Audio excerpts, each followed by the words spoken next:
Hi fam! Welcome back to another vlog. So sa vlog na ito, i-share ko na sa inyo ang naging result ng survey natin para sa Travel with JM 2024. So 2 or 3 weeks ago, nag-post ako ng vlog about this. Sinabi ko na gusto kong mag-organize ng trip with you, fam, and gusto kong makuha yung thoughts or inputs ninyo as to where would you want to travel with me, anong mga activities ang gustong gawin ninyo, tapos magkano yung willing yung ilaan na budget, no? So ang dami nating nakuhang responses. Actually, itong vlog na to, fam, parang 2 weeks ago ko pa gusto kong i-film ito kaso super busy talaga. I have been really busy, lalo na ngayong quarter 4. Monday to Friday, we're doing a corporate job from 8 to 5 p.m. Tapos, paggabi, minsan, ang dami pa natin ginagawa, diba? Daily tayo nag-upload ng vlogs. Tapos, ang dami ko pang errands na ginagawa. Pag weekends, ang dami din nating errands. So, ang dami ko talagang ginajuggle ngayon. Pero, I'm thankful naman and I'm trying to balance everything talaga. Kaya, pasensya na kayo kung medyo na late yung announcement nitong result ng survey na ito. But yeah, ngayon nagkaroon na tayo ng time gawin itong announcement ng result. Okay, so ang total responses na nakuha natin ay grabe, ang dami. 2,078 survey responses. Imagine, 2,000 ang gustong sumama sa Travel with JM in 2024. Kung sa 2,000 na yan,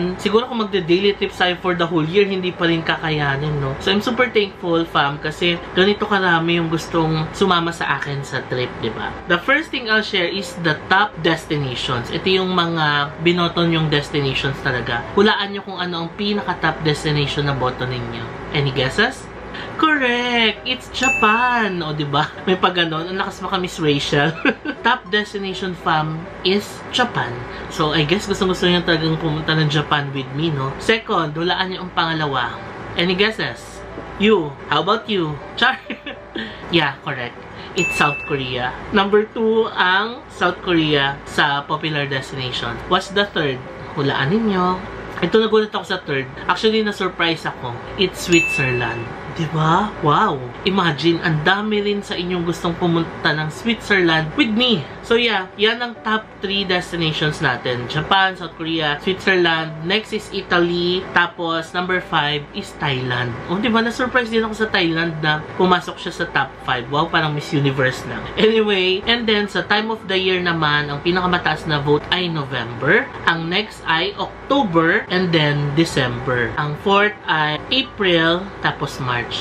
So, I guess, ito yung mga autumn and winter season ng mga top 2 natin, no? October, November, December, tapos March and April. So, for the budget naman, nasa around $2,500 yung top na sagot ninyo, no? For the age group, ang pinakamalaki ay 31 to 35. Next is 26 to 30. Next is 36 to 40. Tapos, mas mababa yung 18 to 25. For the gender naman, pinakamarami ang female. So, that's it. Yan ang result ng ating survey. Ngayon, pumunta naman tayo sa mga itineraries na options na pwede nating gawin. So, by the way, para sa Travel with JM in 2024, we are partnering with Trova Trip. So, Trova Trip, ang pinakaunang group travel platform that enables content creators like me na makapag-travel kasama ang mga subscribers and viewers online. Kasi, it's a great opportunity, diba, na makapag-travel din naman yung mga content creators na katulad ko, kasama yung mga viewers and subscribers na nanonood. So, that's what they do.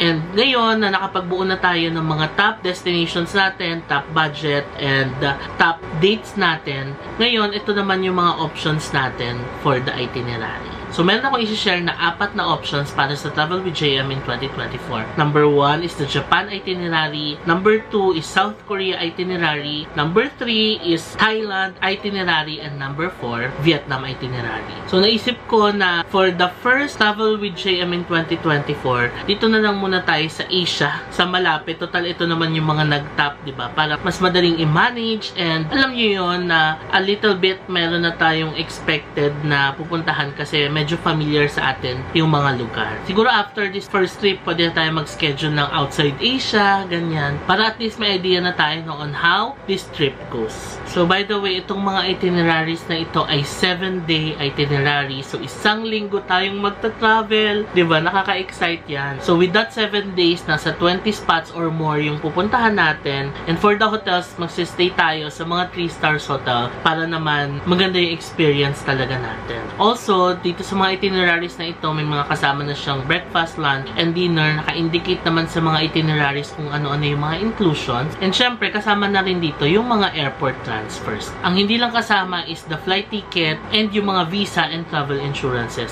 Sa atin na yun, kasi syempre, para may freedom din tayong mamili anong airlines ang gusto nating sakyan, tapos anong mga travel insurances ang gusto nating kunin, nasa sa atin na yun. So, i-discuss ko na yung first itinerary natin, the Japan culture and cuisine in the land of the rising sun. For the 7-day itinerary, we're gonna go to Tokyo, Kyoto, and Osaka. So, isi-share ko naman sa inyo dito yung page ng Trova Trip and ilalagay ko yung link para mabalikan nyo itong itinerary na ito. So, get ready to embark on a culinary adventure infused with ancient customs and modern innovation. Journey from Tokyo to Kyoto and beyond, experiencing this legendary foodies paradise one dish at a time. Savor everything from traditional classics like sushi to street dishes as eye-popping as the famed Harajuku styles, and let Japan remind you of travel's most simple and eternal truth: variety is indeed the spice of life. So, 7 days siya, 8 to 20 spots, double occupancy in 3-star hotels, limited single rooms available, 6 breakfast, 1 lunch, and 3 dinners. Trova Trip will provide 3 transfers from Narita International Airport between 8 a.m. and 4 p.m. and then they will also provide 2 transfers from Kansai Airport from 8 a.m.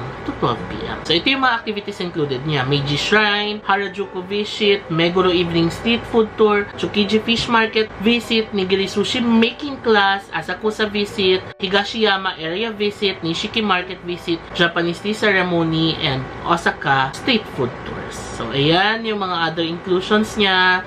Tapos, ito yung mga exclusions. Kagaya nung nabanggit ko kanina, international flight, food and alcohol, visas and travel insurance, airport transfers outside of designated times, and tips for guide. So, this is the detailed itinerary. Naka-paste naman dyan. Ang accommodation natin ay Shinjuku Washington Hotel. Maganda tong hotel na to, fam. For our day 2, ilagay din natin. This is the itinerary. We're gonna visit the Meiji Shrine, Harajuku visit, tapos in the evening, Meguro Evening Street Food Tour, tapos dinner is included na rin, and accommodation is Shinjuku Washington Hotel. Nice, diba? For day 3, breakfast at the hotel is included. We're gonna go to Tsukiji Fish Market, Nigiri Sushi Making Class, lunch ay included na rin, Asakusa visit, tapos ang hotel ay Shinjuku Washington Hotel. For day 4, we're gonna ride the bullet train from Tokyo to Kyoto, Higashiyama area visit, tapos ang hotel natin sa Kyoto ay Noku Kyoto Hotel. Day 5, we're gonna go to Nishiki Market, Japanese tea ceremony, tapos hotel is Noku Kyoto Hotel. Day 6 naman, we're gonna leave Kyoto and head to Osaka. And then we'll do the Osaka street food tour.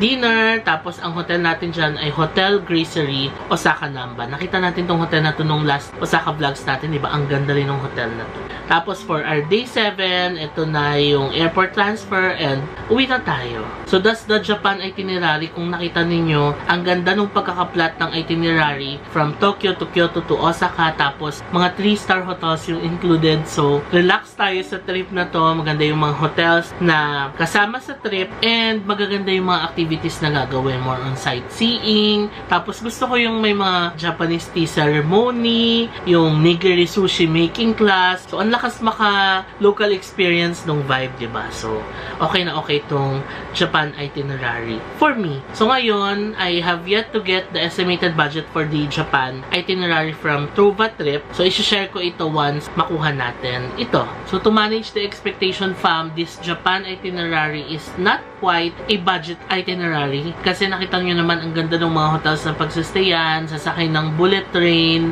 magaganda yung mga pupuntahan, tapos included na yung mga transfers, breakfast, lunch, and dinner kasama na. So, dito sa mga itineraries na to, wala na talaga tayong iisipin kasi Trova Trip will do everything for us. So, ang gagawin lang natin is pupunta tayo doon and mag-enjoy, mag-tour, and mag-relax. Next, discuss natin yung ating top 2, ang South Korea itinerary. For our South Korea itinerary, it's also a 7-day trip, South Korea food journey to the Seoul of Seoul and beyond. So, ang itinerary ay Seoul, Jeonju, and Gwangju. They say the road to someone's heart is through their stomach, so to understand the Seoul of Seoul and beyond is to slurp crunch, and munch your way through the belly of South Korea. Through the lens of Korea's culinary scene, you will discover the diversity and heritage of the country in each delicious bite. 7 days din siya, 8 to 24 spot. Kagaya nung sa Japan, double occupancy in 3-star hotels, 6 breakfasts, 4 lunches, and 4 dinners. Trova Trip will provide 2 transfers from Incheon International Airport between 9 a.m. and 5 p.m. They will also provide 1 transfer from Incheon International Airport on the last day, yung pauwi na natin. So ito yung mga activities included: Seoul City Tour, kimchi making class, Gwangjang Food Market Tour, Namsan Tower visit, Korean Folk Village, Hanok Village and Street Food Tour, Choco Pie making class, Sunjang Gochujang Village and Museum visit, Juknokwon Bamboo visit, Hanjong Sik experience, and Gochujang making experience. So ang ganda ng mga activities included dito sa South Korea trip, no? Kasi it's the perfect way to immerse yourself to the culture and culinary of South Korea. Other inclusions: double occupancy in 3-star hotels, local guide throughout the trip, all city transfers kasama na airport arrival transfer and departure airport transfer. Ang optional activities dito ay Korean fried chicken cooking course. Ako, parang gusto kong i-take ito para pag uwi natin, di ba, marunong tayong gumawa ng Korean fried chicken. Exclusions, again, international flights, food and alcohol, except as noted, visas and travel insurance, airport transfers outside of designated times, and tips for guides. So, ito yung itinerary natin. For day 1, ito yung arrival in South Korea, airport transfer, at mag-check-in tayo sa Ibis Insadong. Kita nyo, ang ganda rin ng hotel na provided sa trip itinerary na ito. For day 2, breakfast is already included sa hotel accommodation. Tapos, we're gonna do the Seoul City Tour, kimchi making class, Gwangjang Food Market Tour. Tapos, yung lunch ay kasama na doon sa Gwangjang Market. We're gonna visit the Namsan Tower. Tapos, balik ulit sa Ibis Insadong for accommodation. Day 3 natin, we're gonna go to Korean Folk Village. Lunch ay kasama na sa restaurant doon. Tapos, optional activity is Korean fried chicken cooking course. Tapos, balik ulit sa Ibis Insadong. Day 4 natin, breakfast kasama na sa hotel. Tapos, we'll head to Jeonju for the Hanok Village and Street Food Tour, Choco Pie making class, and ang accommodation naman ay Best Western Jeonju. Diba? Ang ganda rin ng hotel sa Jeonju. Day 5 natin, breakfast is included pa rin sa hotel. Lunch ay included sa local restaurant, and Sunchang Gochujang Village and Museum visit, Juknokwon Bamboo visit, Hanjong Sik experience. Dinner siya sa Hanjong Sik, a full course meal consisting of what seems like infinite small plates. Ito yung mga maliliit na mga small plates na napapanood natin sa mga Korean dramas, diba? Tapos, sa Gwangju, ang hotel natin ay Ramada Gwangju. Day 6, breakfast kasama na rin sa hotel yan. Gochujang making experience. Tapos, dinner with the group is included. Tapos, check-in sa Ibis Insadong. Day 7, ito na yung last day, breakfast, tapos airport transfer, pabalik ng Manila. So, ang ganda rin ng itinerary dito sa South Korea. 3 major places yung pupuntahan, and ang ganda ng pagkakahati ng itinerary. May sightseeing, tapos may mga making class, may local sightseeing tour. Okay na okay siya. Again, for this itinerary, wala na rin tayong iisipin. Trova Trip will do everything for us. Ang gagawin lang natin is pumunta sa South Korea, mag-explore, kumain, and mag-relax. So, for South Korea, ang suggested budget ng itinerary na ito ay $3,500 US. But this budget is just a rough estimate. Maari pang tumaas ito, depende sa date na pipiliin natin, and maari ring bumaba ito, depende rin sa mga few circumstances, diba? Pero at least may idea tayo magkano yung estimated budget for this 7-day South Korea trip. Next naman, our third itinerary is yung top 5 natin, ang Thailand. So for Thailand, this is a 7-day trip din, Bangkok to Chiang Mai. So, Thailand exploration from Bangkok to Chiang Mai. On this 7-day trip, we'll explore central and northern Thailand from Bangkok to Chiang Mai.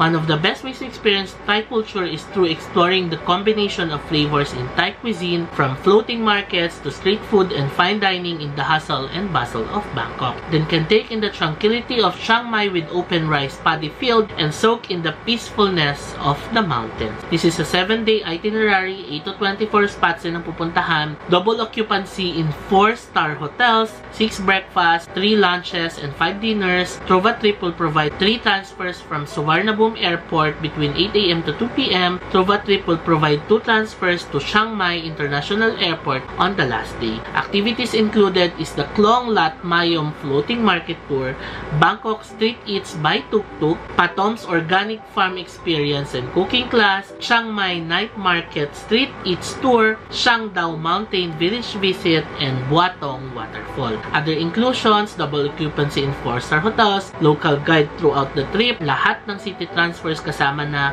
airport transfer and airport arrival and departure transfers. Optional activities, syempre, Thai massage. So, nasa sa atin na yun, pero go tayo dyan. Again, exclusion, same pa rin. International flights, food and alcohol except as noted, visas and travel insurance, airport transfers outside of designated times, and tip for guides. Here's the itinerary. So, arrival in Bangkok, and then magdi-dinner tayo at a local restaurant na kasama na sa itinerary natin. Accommodation is the theater residence in Bangkok. Day 2 natin, breakfast is kasama na sa hotel. Tapos, we're gonna go to Klong Lat Mayom Floating Market Tour. Lunch ay kasama na doon. And then, we'll do Bangkok Street Eats by Tuk Tuk. So, more on mga food trip, no? Dinner ay kasama na doon sa tour. Tapos, accommodation is the theater residence, Bangkok. Day 3 natin is, we're gonna transfer from hotel to Patom's Organic Farm. We're gonna do Patom's Organic Farm Experience and Cooking Class. Excited ako dito kasi, syempre, ang sarap nung Thai food. So, masarap matuto ng kung paano magluto ng mga Thai food. Lunch kasama na doon. And then, transfer ulit Patom's Organic Farm to hotel. Tapos, balik tayo sa hotel and dinner. Ang hotel, again, is the Theater Residence, Bangkok. Day 4 natin, we are free to explore on our last day in Bangkok. In the late afternoon, we'll transfer to the train station to board an overnight train to wake up in Chiang Mai. So, be sure daw to pack a small bag with us to have on the train with our toiletries and other necessities as our luggage will be stored elsewhere. O diba? What an exciting experience. If we'll choose this itinerary, mag-overnight train tayo ng Bangkok to Chiang Mai. Breakfast kasama na sa hotel. Tapos, hotel to Bangkok train station. We're gonna ride the sleeper train Bangkok to Chiang Mai. Approximately 14 hours ang biyahe. Tapos, overnight tayo sa sleeper train. Day 5 natin, welcome to Chiang Mai. Breakfast is included. Tapos, we have an optional na activity na Thai massage. Siyempre, after a long train ride, ang sarap magpa-Thai massage. Tapos, sa gabi, we're gonna do the Chiang Mai Night Market Street Eats Tour. Tapos, dinner kasama na doon. And then, ang accommodation natin is Away Chiang Mai Taipei Resort. Day 6 natin, breakfast is included na sa hotel. Tapos, meron tayong private transfer from hotel to Shangdao Mountain. And then, we're gonna do the Shangdao Mountain Village visit. Tapos, Shangdao to Buatong Waterfall. Lunch. Tapos, Buatong Waterfall to hotel. Dinner. Tapos, accommodation ulit sa Away Chiang Mai Taipei Resort. Day 7, ito, last day na ulit. So, breakfast. Tapos, airport transfer. Then, uwi na tayo ng Philippines. So, this Thailand itinerary is kind of an exciting itinerary kasi bagong-bago to. Yung magsi-sleeper train ka pa lang from Bangkok to Chiang Mai is a very different experience. Kaya okay na okay din piliin ito. So, for this Thailand itinerary, ang estimated budget natin ay 2,000 USD. So, again, depende pa rin ito sa mapipili nating dates. Maari itong tumaas, maaring bumaba, pero at least alam na natin yung estimated budget na kailangan nating i-prepare for this trip. Again, itong budget na to covers everything na pupunta na lang tayo doon, magre-relax, mag-explore, kakain, and magaganda rin yung mga hotels na tutuluyan. But the international flight, meron pa rin tayong freedom para pumili. Alright, nakatatlo na tayo. And last but not the least, meron tayong bonus itinerary na pwede rin nating piliin, ang Vietnam itinerary.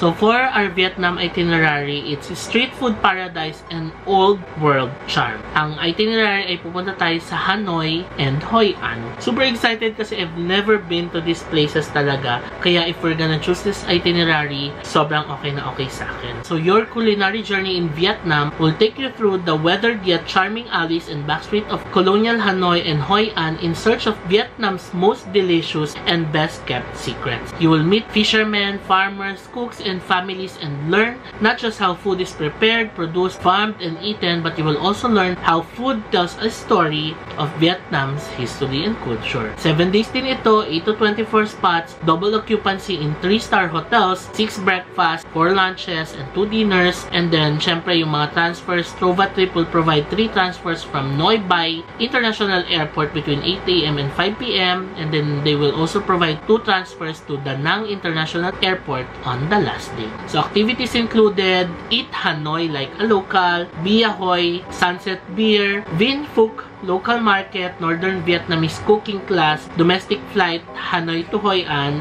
Gonoi Village Agricultural Experience, Cham Island Experience and Snorkel, 2 Buon Sunset River Cruise. Other inclusions, double occupancy in 3-star hotels, local guide throughout the trip, all city transfers, airport and departure transfers. Optional activities is Hoi An Secret Eats and Cocktails Tour, and then excursion to Bana Hills. Exclusions, again, international flights, food and alcohol, visas and travel insurance, airport transfers outside of designated times, and tips for guides. For our day 1, ito yung arrival natin sa Hanoi, and meron tayong welcome dinner sa Lee Club Restaurant, kasama na yan sa itinerary, and then hotel check-in at the Lapis Hotel, Hanoi. For our day 2, Eat Hanoi like a local, lunch ay kasama na, tapos Bia Hoi, Sunset Beer, then accommodation ulit at the Lapis Hotel. Day 3, breakfast is included na rin, Vin Phuc Local Market, Northern Vietnamese Cooking Class, excited ako dito, lunch, tapos accommodation ulit at the Lapis Hotel. Day 4 natin, we will hop on a domestic flight from Hanoi to Hoi An, then upon arrival, we will dive directly into an immersive agricultural experience at Goi Noi Village. So, domestic flight, Hanoi to Hoi An, Gonoi Village Agricultural Experience, lunch ay included, tapos accommodation natin sa Hoi An ay Allegro Hoi An Resort. For our day 5, we're gonna do the Cham Island Experience and Snorkel. Lunch is provided, tapos Hoi An Secret Eats and Cocktails Tour is optional. Accommodation is Allegro Hoi An Resort. Day 6, we are free to relax and take in any last-minute sightseeing or shopping. Meron ding optional for Bana Hills. So, breakfast is included, 2 Buon Sunset River Cruise, tapos optional activity is excursion to Bana Hills. Tapos, accommodation is Allegro Hoi An Resort. Day 7 naman, ito, last day na ulit, so breakfast, tapos airport transfer. So, itong Vietnam Street Food Paradise and Old World Charm itinerary, exciting kasi this is not the usual. Diba, nakapag Ho Chi Minh na tayo. So, this time, Hanoi and Hoi An, and magaganda yung mga spots na pupuntahan, free and easy, relax, and then magaganda yung mga hotels na pagsistayan. So, ang estimated budget natin dito for Vietnam ay 2,000 USD ulit. So, again, depende sa mapipili nating date and circumstances. Maaling tumaas, maaling bumaba, but this is the estimated budget. So, that's it for this vlog. Ayan, meron tayong 4 na choices. Number 1 is Japan, number 2 is South Korea, number 3 is Thailand, number 4 is Vietnam. So, with this fam, I need your inputs naman kung alin dito sa 4 yung gusto nyong puntahan. Paki-comment na lang sa baba kung alin dito sa 4 yung mga gusto ninyo para ako na lang yung magbibilang kasi hindi natin siya kayang ilagay sa survey. And also, I'll do a poll sa Instagram story kasi mas madali doon. May poll naman sa IG story and Facebook story, diba? Para pipiliin nyo na lang doon. So, after natin makapili ng destination, gagawa ulit ako ng another vlog para sa mga next update ng Travel with JM in 2024. Although, I'm sorry kung hindi ko pa nabigay yung estimated budget for Japan, pero for sure, mas mataas siya ng konti doon sa South Korea budget natin kasi alam naman natin ng Japan is kind of expensive, no? So, yun, at least alam nyo na yung South Korea, taasan nyo lang ng konti yung budget dyan for Japan, and magaganda rin kasi yung mga hotels sa pagsistayan, may kasamang bullet train, so yeah, at least we can manage our expectation for that. So, that's it, fam. Comment nyo lang kung ano yung mga sagot ninyo sa trip. Any suggestions, ilagay nyo lang dyan sa comment section. And, gagawa ulit ako ng video update after natin makuha yung pulso ng bayan, no, about this trip. So, maraming salamat sa pag-watch na itong vlog na to. Pasensya na kung medyo mahaba. And, I'll see you on the next update for the Travel with JM in 2024. Bye!